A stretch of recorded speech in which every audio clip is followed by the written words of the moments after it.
ഞാൻ പറഞ്ഞു കൊടുക്കുന്നത്, ഞാനിപ്പോ ഈ ഒരു കരിയറിലേക്ക് വന്നിട്ട് ഇന്ന് ഫസ്റ്റ് എനിക്ക് ജോബ് എടുത്തത് ഒരു ദിവസം ഏകദേശം 13 വർഷമായി.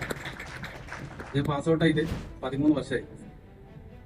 അപ്പോൾ നമ്മൾ തന്നെ അവിടെ കൂടെ വർക്ക് ചെയ്ത് ഫാബ്രിക്കേറ്റർ ഡ്രോയിങ്സ് ഡീറ്റെയിൽ ഒക്കെ ചോദിച്ചിട്ട് ഇങ്ങനെ വിളിക്കുന്നുണ്ട്.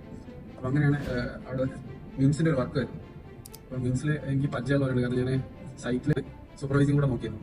അപ്പോൾ പ്രൊജക്ട് മാനേജർ എല്ലാം അറിയാം. അപ്പം അവിടെ നിന്നാണ് ഞാൻ സ്റ്റാർട്ട് ചെയ്യുന്നത്. അവിടെ നിന്ന് സ്റ്റാർട്ട് ചെയ്തിട്ട് പിന്നെ ഞാൻ ജോബിലേക്ക് തിരിച്ചു പോയില്ല. പിന്നെ ഒരു പ്രൊജക്റ്റായി, 2 പ്രൊജക്റ്റായി. അന്ന് ഡിജിറ്റൽ മാർക്കറ്റിംഗ് ഒന്നും തുടങ്ങിയിട്ടില്ല. പക്ഷേ ഞാൻ മിംസിലെ പ്രോഫിറ്റ് വെച്ചിട്ട് 1000 രൂപ വെച്ചിട്ടാണ് എന്താ പറയുക ഡിജിറ്റൽ മാർക്കറ്റിംഗ് തുടങ്ങുന്നത്. ഗൂഗിൾ ആഡ് ആയിട്ടുള്ളത്. അതിന്റെ ബേസ് ചെയ്തിട്ട് എനിക്ക് എന്താ പറയുക നിലമ്പൂരിൽ നിന്ന് പ്രൊജക്ട്, അപ്പോൾ എനിക്ക് ശരിക്കും ജോയിൻ ചെയ്തിട്ടുണ്ട് നമ്മുടെ ആ ഒരു ടൈമിൽ. നിലമ്പൂരിൽ നിന്ന് പ്രൊജക്ട് എടുക്കുന്നത് അത്യാവശ്യം വാല്യൂ ഉള്ള, ആ ഒരു ടൈമിൽ നല്ല വാല്യൂ ഉള്ള പ്രൊജക്റ്റാണ്. ശരിക്കും അറിയണ്ടോ, അവിടെ നിന്നാണ് പിന്നെ സ്റ്റാർട്ട് ചെയ്യുന്നത്. പിന്നെ ഒരുപാട് വർക്കുകളായി. പിന്നെ അത് കഴിഞ്ഞൊരു 1 ഇയർ ഒക്കെ കഴിഞ്ഞ് 1.5 ഇയർ കഴിഞ്ഞിട്ടാണ് ഇന്ത്യാസും കൂടെ ജോയിൻ ചെയ്തത്.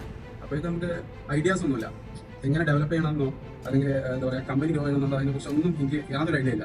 അത് നമുക്കില്ല. അപ്പോൾ അപ്പോഴാണ് നാസറിന്റെ ഈ ഒരു ഓപ്ഷൻ നമ്മൾക്ക് വരുന്നത്.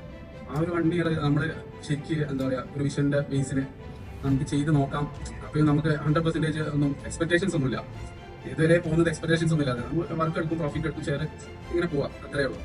ആ ഒരു 1 ഇയറിൽ നമുക്ക് സാറിന് ടാർഗറ്റ് ബേസിൽ അല്ലെങ്കിൽ അച്ചീവ്മെന്റ്സിനെ ബേസ് ചെയ്തിട്ട് വർക്ക് ചെയ്യാൻ വേണ്ടിയിട്ടാണ് പ്രയത്നിക്കുന്നത്.